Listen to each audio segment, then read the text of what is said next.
we have drama in the banking field. Over the last week, we've seen Silvergate Bank and most recently Silicon Valley Bank run into major trouble.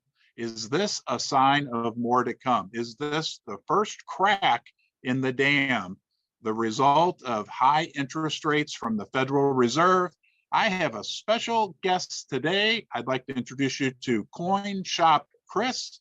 He has been decades of experience in the retail, coin shop, silver, gold, bullion arena, but he also follows these developments that we're seeing in the banking sector very closely. He's agreed to join us today. Chris, welcome to Ron's Basement. Well, thank you, Ron, and thank you for having me. Well, and on behalf of my viewers, I'd like to thank you for being here as well. I just want to mention to them that you want to protect your identity, which is completely understandable because you don't do anything in the online bullion sale. So you don't want to be inundated with phone calls and requests and things like that. And I want to point out to my viewers that, that is a good sign that, Chris is here not trying to sell us anything. He is just here to help and give his insights into what he sees going on in the economy with this latest big drama we have with the banking field. But you're also going to share some insights with us about about what you're seeing from demand for silver and gold on the retail side as well.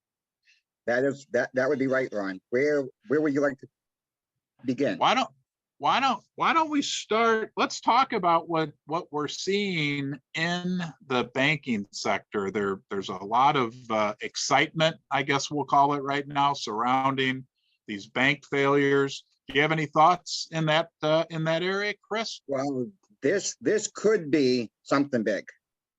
Okay. Let's go back up to 2008 when Lehman Brothers went down. JP Morgan bought out Bear Stearns. I'm not telling anybody to go buy silver, gold, whatnot. I would, me personally, and this is not any advice, as we cannot give advice, but I would have multiple banks at this time. Yeah, the banking sector is looking a little shaky right now. That would be true. I mean, with your money going into these banks, bank fails, yeah, you might be protected up to $250,000 in each account, but the FDIC, most people don't know, you're only going to get back 2 to 3% of that money. And yeah. It's beyond my words, John. I mean, and to all the viewers out there, just be careful. Pay attention what's going on. Be careful because, and I think a lot of my viewers, they know the value of holding physical silver, of holding physical gold, and again, we're not giving financial advice, but I think a lot of people that are listening right now know it's an insurance policy, right? Against and we don't know we don't know for sure what's going on, but we do know at minimum this is what I would call maybe a crack in the dam as a direct result of these higher interest rates from the Federal Reserve. I read last night, and I don't know if you saw this, but there's going to be an emergency meeting of the Federal Reserve on Monday to talk about this situation. I mean, it's I don't want to create a stir, right? I'm not saying there's a panic, and but it's a pretty serious situation when the 18th largest bank in the country can't meet its financial obligations, and that's those are just two facts. Well, and here's another point. Now, all these banks are interconnected with each other. One goes down, can we see 2, 3, 4 more banks come down? Very well could happen. I'm a big component of if you don't hold it, you don't own it. you know, we go put $100 in the bank account, they can leverage that, they can loan that up to 60 times, some of these banks. If they're going into a casino, let's say, and gambling your money. Now, to all your viewers out there, would you give a stranger $100 of your money and say, and they're going to give you an IOU? That's what you're doing with the banks.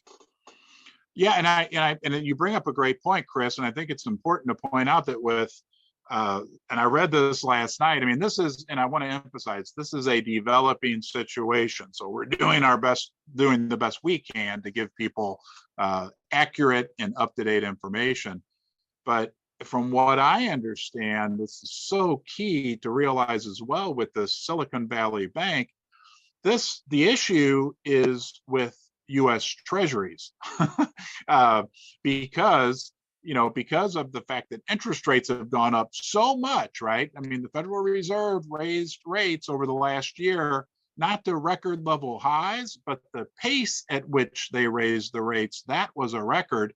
This trouble that's been caused, or a major component of it with Silicon Valley Bank, is because of the U.S. Treasuries, because Treasuries bonds went down in value significantly over the last year. We aren't talking about a situation where, they made some crazy risky investment like mortgage-backed securities or whatever.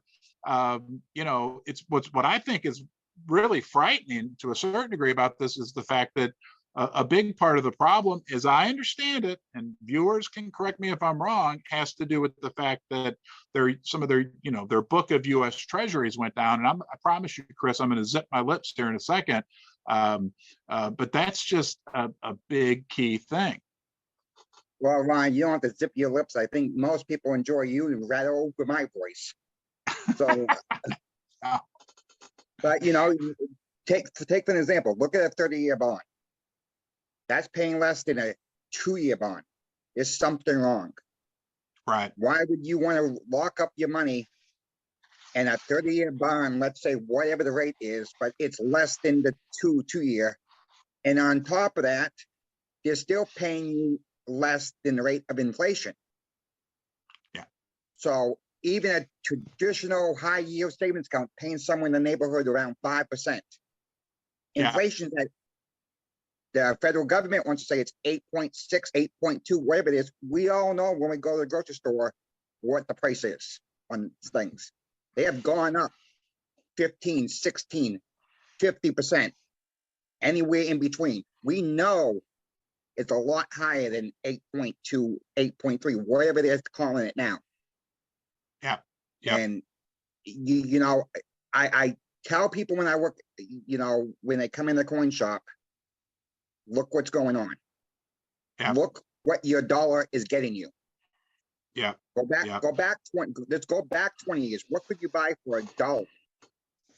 $1.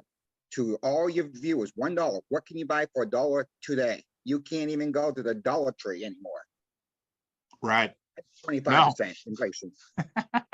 You can't even buy a McDonald's hamburger. At least here in St. Louis, a hamburger is $1.09 at McDonald's. I forgot to bring this up when I was rambling earlier, but with these banks, it's not just Silicon Valley Bank that has these unrealized losses. A lot of the big banks, right, over the last 5-10 years, you go put your money into the bank, they would buy U.S. Treasuries, but the Treasuries back then were only yielding, the 30-year or even the 10-year were yielding 1 or 2%. Now these banks, all the banks, and they are interconnected, are all sitting on a bunch of unrealized losses. I remember after the financial crisis, I heard this term and it stuck with me regarding to the changes in the accounting policies for the banks. They called it Disneyland accounting, right? Like they weren't needing to mark things back to market now.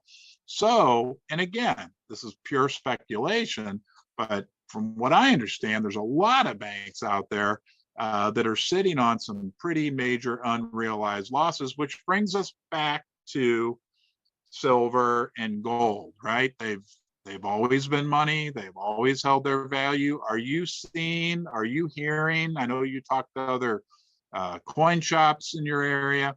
I know you talk to bullion dealers. Are you hearing anything about demand, or are you seeing anything that's interesting, Chris? The demand right now is through the roof. Wow. We cannot keep stuff in stock.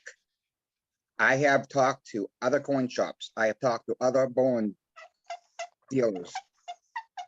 It is, people are coming in and putting their money into silver and gold right now. Now, this is not advice telling you anybody to put their money in silver and gold. You have to make your own decision. Yeah. I can only recommend you diversify some of your funds in either different banks, credit unions, gold and silver, whatever. Don't keep it all one place. We'd like to thank our sponsor, First Mining Gold. They're a Canadian gold developer with 2 world-class projects in Canada. They also have a handful of other projects. When you total up all the gold in their resources, it comes to over 12 million ounces. They're worth checking out. I'll put a link to the company's website in the description below. Yeah, and I want to reiterate a point that I made earlier in the video. Chris or me, I'm not either. I'm not trying to sell you anything. There's no link below where you can go to, Coin Shop Chris's website or Ron's Basement Bullion Shop.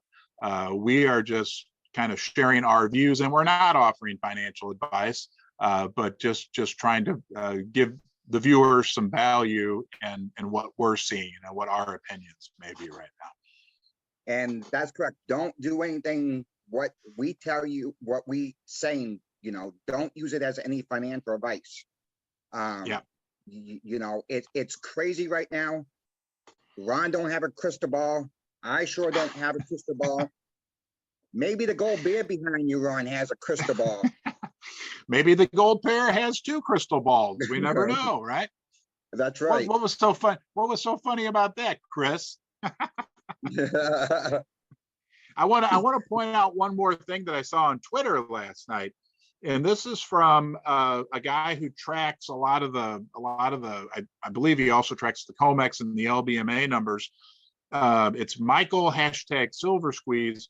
He said that as of 7 p.m. Pacific time last night, the estimate tracked sales of silver and gold at APMEX, he follows APMEX, was now the largest Saturday total of 2023 and 2022, and that he had never seen so much silver added to the inventory on a Saturday, and that all of it is being gobbled up. So I think basically what he's saying is like record silver sales on Saturday at APMEX, which is a good barometer for retail silver and gold demand. Would you say that's an accurate statement, Chris? That's very accurate. That is what I am seeing. I am seeing people I have never seen before coming in. Oh, really? They may not be spending a lot, $500, a tube of silver. You can get a tube of rounds right now for about $480. Eagles are still through the roof, as we all know. I cannot recommend anybody to buy Eagles right now. They're not worth the money. Oh. They just $8, $9 over. Yeah, they have come down from the high of $14, $15 over the price of silver. I mean, I would rather see someone take that money and get more silver. It's not gonna be about the dollars coming. It's gonna be about the ounces. Yeah. Very, very interesting situation we're in right now. Do you think possibly the situation with Silicon Valley Bank, that it could be the first crack in the dam? Do you think it could be, to me, it's the first big thing we've seen, that the first rumblings in the economy as a direct result of the the higher interest rate policy by the Fed. I mean, we know what will happen to the price of silver and gold when the Fed pivots, or when the market perceives the Fed's going to pivot. Do you think possibly we're heading into that area right now? It's very possible. We could see something happen Monday morning. Yeah. We could see something happen in 3 weeks from now, 3 months. It might take some time for this to play out. Right. We just don't know. Nobody knows. Right. There's chatter out there. The market coming up this week, it's going to crash. Could it happen? It could. Right. I mean, we just don't know from day to day or minute by minute, it seems like, what's going to happen next. Yeah. Yeah. And the system's stressed, right? I mean, especially with all the debt, and I won't go down that rabbit hole, but all the government debt, all the corporate debt, all the consumer debt. I mean, when you add it up, it's astounding just in the United States alone. The system is stressed, and the biggest thing that can put more stress on that system, it was already stressed, is higher interest rates. And I think that's maybe what we're seeing here, possibly, is the first signs of trouble as a result of the fact that the Fed raised interest rates at the fastest pace ever last week. My biggest concern is, the banks did a lot. This bank, Silicon Valley, whatever the name of the bank is, Silicon, whatever. We probably get some comments on that. That's okay. Let's flood the comments, guys. Right. But I feel bad for the workers. It's not the workers' fault. Right. And they're only going to get paid, 45 days I've read, at 1.5 times pay. 45 days? Is that enough time to find another job? Yeah. I mean, there's unemployment, but you only get 80% of what you get from unemployment, up to a certain, depending what state you're in. Now we're talking about California. I'm not sure on the California laws what their rate is, what they pay out for unemployment. Right. And some states, depending what state you're in, some states is only 26 weeks. And you know what, Chris? I think I want to interject this point as well. I think it's so important to recognize. You say, like, you never know what can happen in this Silicon whatever Valley Bank situation is a great example of that, because I was reading that, like, earlier or just last year, Forbes magazine, right? Forbes, this big, respected financial publication, they named Silicon Valley Bank as one of the financial all-stars. And of course, there's videos circulating all around Twitter and the internet of Jim Cramer within the last month saying, this is a good bank. This is a good, people love to point out when Cramer's wrong, and you don't know how these things play out. It's tough to say. You don't know how anything's going to play out. I mean, if we all knew 25 years ago, Amazon stock when it was $1, right? Who would know that company would take off? Who knows what's going to happen? We know one thing for sure, and then I'll shut up. We know that this has been valuable for 5,000 years. Go ahead, Chris. And so silver and gold, and it's never been worthless. It's always been worth something. I mean, you can take all this crypto, or as you like to call it, unicorn fart dust. Yes. There's crypto stuff. You can't hold it. Where is it, guys? Where's your crypto? What's going to happen when the power goes out? And you know what? And Chris, you know what? That's one last interesting point I want to add is one of the stable coins that was pegged to the US dollar, I think it's called USDC, if I have this correct, the second largest stable coin. It over the weekend has come unpegged from the dollar. It's supposed to be at parity with the dollar. So yeah, who knows? And yes, gold and silver have been valuable always. And 5,000 years always, and everywhere. Thank you, Chris. Thank you for joining us. Thank you, Ron. It was my pleasure. Everybody just please be safe and do your homework. Right. This is Coin Shop Chris and Ron from Ron's Basement signing off. Guys, be safe. We'll see you soon. Thank you.